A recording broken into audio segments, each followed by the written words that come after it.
नमस्कार बच्चों, आज हम पढ़ेंगे कक्षा द्वादश की हिंदी कोर। पुस्तक है वितान भाग 2, पाठ अतीत में दबे पाँव। इसके लेखक हैं ओम थानवी जी। बच्चों, आज हम इसका भाग 10 पढ़ेंगे, जिसमें कि पैराग्राफ 8 को हम पढ़ेंगे। इसमें पैराग्राफ जो 8 है वो आपके पृष्ठ संख्या 49 से लेकर के 51 तक पर आधारित है। तो इस तरह से बच्चों, इसमें जो पैराग्राफ मैंने लिया है वो यहाँ से है कि एक खास बात यहाँ से लेकर के अपने आप में बड़ी चुनौती है तक पर आधारित है।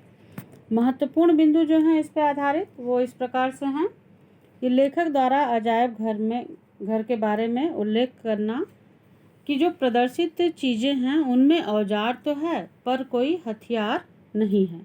तो लेखक ने वहाँ पर जब वो गए थे, जब अजायब घर में उन्होंने देखा था, तो उसमें ये तो देखा कि वहाँ पर जो है वो औजार हैं, मतलब जो खेती बाड़ी करने के लिए चीज़ें चाहिए होती हैं वो तो हैं, लेकिन उसमें जो है वो कोई ऐसा हथियार नहीं है जिससे ये पता चले कि उस समय लोग युद्ध आदि किया करते थे।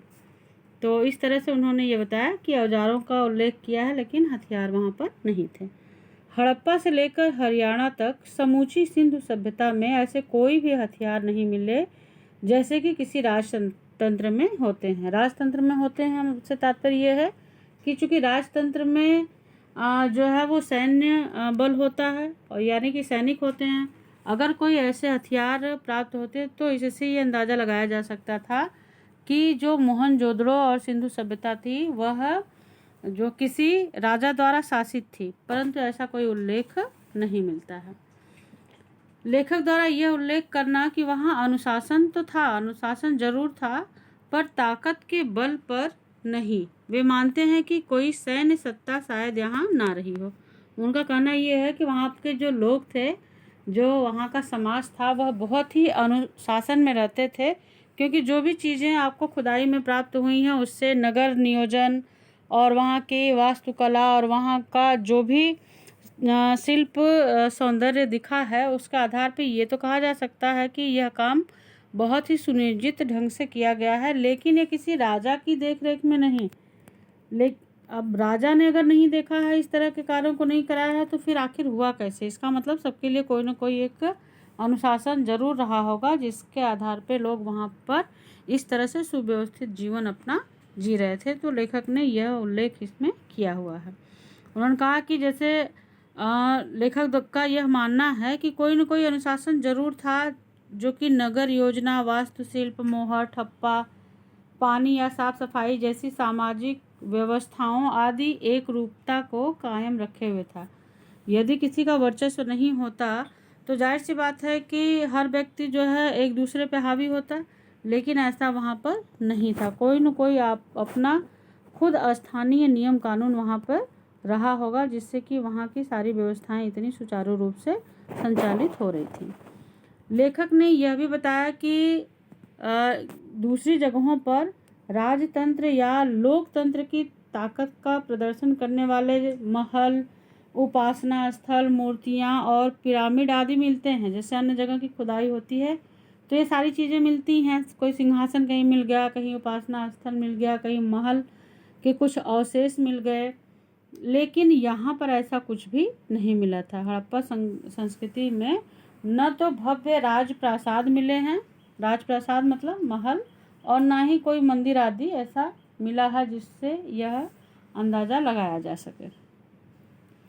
हाँ, ये कहा जा सकता है कि सिंधु घाटी के जो लोग थे उनमें कला और सुरुचि जो है वो बहुत अधिक थी। इसी का वहाँ पर महत्व भी था, क्योंकि अन्य चीज़ों के अलावा यहाँ पर जैसे बाकी चीज़ें आपको मैंने बताई कि क्या क्या चीज़ें खुदाई में प्राप्त हुई थी। शुरू में ही वो बता दिया कि मोहर, ठप्पे, खिलौने, ये सब चीज़ें तो मिली ही थी। इसके साथ ही साथ केश विन्यास, आभूषण और सबसे ऊपर सुघड़ अक्षरों का लिपि रूप सिंधु सभ्यता को तकनीक सिद्ध से ज़्यादा कला सिद्ध जाहिर करता है। यानी कि लोग तकनीकी का प्रयोग तो थोड़ा बहुत करते ही थे, लेकिन जो है वहाँ की जो कला शैली थी वह भी अत्यंत अच्छी थी, ऐसा लेखक को वहाँ पर जाकर के ये लगा। और कपड़ों पे वहाँ के लोग जो है वो कसीदाकारी और गुलकारी गुलकारी और कसीदाकारी होता है, फूलों के जो चित्र हैं वह उस पर बनाए जाते हैं कपड़ों पे, तो उसका उल्लेख भी वहाँ पर मिला है। जो वहाँ के राजा थे, याजक राजा नरेश, उनके कपड़ों पर भी इसका चित्र जो है वो अंकित मिला है, जो संग्रहालय आदि में रखे हुए हैं। लेखक का कहना कि उस समय की सिंधु और मोहनजोदड़ो की सभ्यता को आज के मुहावरे के अनुसार लो प्रोफाइल सभ्यता कह सकते हैं, जिसमें लघुता में भी महत्ता अनुभव करने वाली संस्कृति थी। यानी कि कम था, लेकिन कम में भी जो था वह अत्यंत महत्वपूर्ण था, ऐसा कल्चर उस समय का था। इस तरह से बच्चों आप देखेंगे ये संग्रहालय में रखा हुआ चित्र है। आप देखेंगे कि मूर्ति के ऊपर भी किस तरह की कलाकारी, जो फूलनुमा देख रहे हैं ना, इस तरह की गुलकारी इसको ही कहते हैं, इस तरह के फूलों के चित्र जो है उस पर अंकित है। तो इससे पता चलता है कि उस समय की जो शिल्प व्यवस्था थी वह भी अत्यंत प्रसिद्ध थी और काफ़ी विकसित भी थी। जो संग्रहालय में चीज़ें रखी गई हैं बच्चों, उसमें आप देख रहे हैं, इसमें कुछ चीज़ें मैंने यहाँ पर ली हैं नेट के थ्रू ही। आप वहाँ भी ढूंढेंगे तो और भी चीज़ें मिल जाएंगी, जैसे खिलौने हैं, चित्र है, और ये नृत्य कला की मूर्ति है, मनकों के हार हैं, और पशुओं के चित्र हैं। इस तरह से ये सब चीज़ें जो है संग्रहालय में उपलब्ध हैं। पैराग्राफ आधारित महत्वपूर्ण प्रश्न है। लो प्रोफाइल सभ्यता से क्या तात्पर्य है? यानी कि बहुत हाईटेक लोग नहीं थे, लेकिन बहुत रहन सहन उनका बहुत हाई लेवल का नहीं था, लेकिन फिर भी जो थे वो जानकार लोग थे और सुलझे हुए सभ्य सुसंस्कृत लोग थे। किस आधार पर कहा जा सकता है कि सिंधु सभ्यता तकनीक सिद्ध से ज़्यादा कला सिद्ध थी? तो ये मैंने आपको अभी बताया। दाढ़ी वाले नरेश की मूर्ति पे जो आकर्षक दुशाला है उस पर किस प्रकार की चित्रकारी है? अभी आपको मैंने चित्र भी दिखाया, और उस पर जो है वो गुलकारी और कसीदाकारी है। मौजूदा खंडहरों को बचाकर रखना अपने आप में एक बड़ी चुनौती क्यों बन गई है?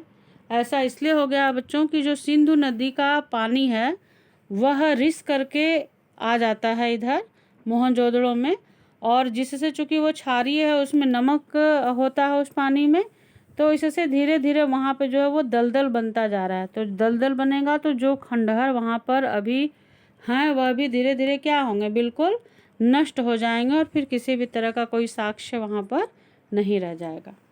इसलिए लेखक को इसकी भी चिंता हो रही है। बच्चों पाठ्य पुस्तक में कुल 8 प्रश्न हैं। उन प्रश्नों के उत्तर आप लोग लिख लेंगे, उसे भी याद करेंगे। इन सभी लघु प्रश्नों के उत्तर भी आप लिख करके याद करेंगे, और जल संरक्षण से संबंधित 5 स्लोगन जो है हिंदी में लिखेंगे तथा चित्र बनाएंगे। ये अपनी कॉपी में आप इसको कर लेंगे। तो इस तरह से बच्चों ये पाठ पूरा हुआ। आशा है आपको अच्छी तरह से समझ में आ गया होगा। धन्यवाद।